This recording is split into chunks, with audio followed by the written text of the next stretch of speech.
Hi, I'm Carrie Coehring, and I'm a professor emerita at Iliff School of Theology in Denver, Colorado. And I've done a lot of teaching and writing about trauma, particularly traumatic experiences that often incur a sense of guilt or betrayal. And I'd like to talk with you about a practice of spiritually dwelling with yourself, particularly parts of yourselves that often feel overwhelmed, as a way to seek meanings that can enrich your vocation. I invite you to bring your whole selves to your theological education and your ministries. And bringing our whole selves often involves this movement between creating a sense of spiritual dwelling with our bodies and a sense of spiritual dwelling with God or goodness.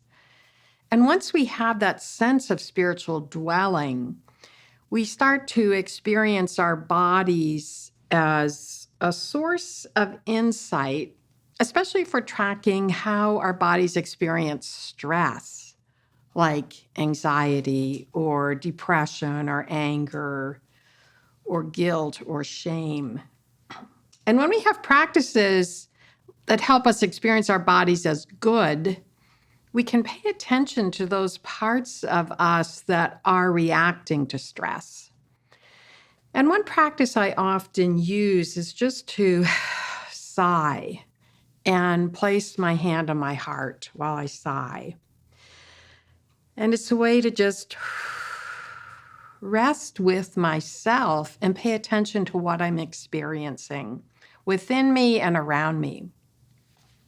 And I try to then especially love and care for the parts of myself in that moment that may be unsettled, that may be judging myself. And this creates what some psychologists like Steve Sandage and his colleagues call this sense of spiritual dwelling. And when we can use breath or body-centered practices to experience a sense of spiritual dwelling with ourselves, it helps us then gain insight into those parts of ourselves that feel overwhelmed by stress. And then to ask ourselves, where did these experiences come from in childhood or in our environment where we felt overwhelmed and we weren't able to find trusted others with whom to share that? And this is actually a form of spiritual dwelling and seeking. So dwelling with ourselves, particularly parts of ourselves that struggle, then enable us to seek self-compassionate meanings around these experiences of being overwhelmed. And I'd like to give an example from my own life. About 6 years ago, the younger of my two sons, Alex, ended his life after many, many years of profound struggles with depression. And there were sometimes moments in the day, not as many as soon after his death, but I still experience them, where something will remind me of Alex.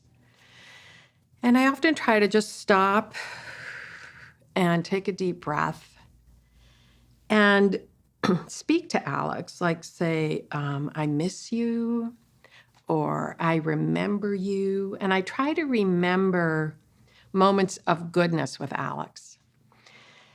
And this helps me re-experience the mystery of my relationship with Alex. There's a tendency when people die tragically to try to explain their death. And I try to resist that tendency because then I feel as though I'm not really open to the mystery of who Alex continues to be in my life. And so it's a way of being present to my grieving self, but also the mother in me who loved Alex deeply. And so when I can recognize that moment and use it as an opportunity to search for and re-experience the mystery of who Alex is, then my life with Alex continues to unfold.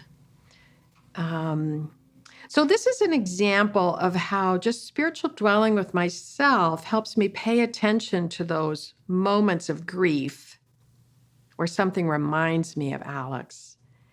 And then to pause, if I can in the moment, to be present to that grieving self, and then search for a sense of mystery and connection.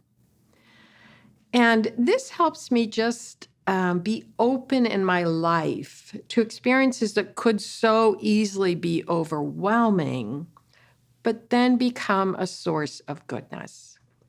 So I invite you in your journey, particularly your vocational journey, to take experiences that overwhelm you and try to dwell with those parts of yourselves that can so easily feel overwhelmed. And then in loving yourself, then search for meanings that then become a source of wisdom and strength for you in your vocation.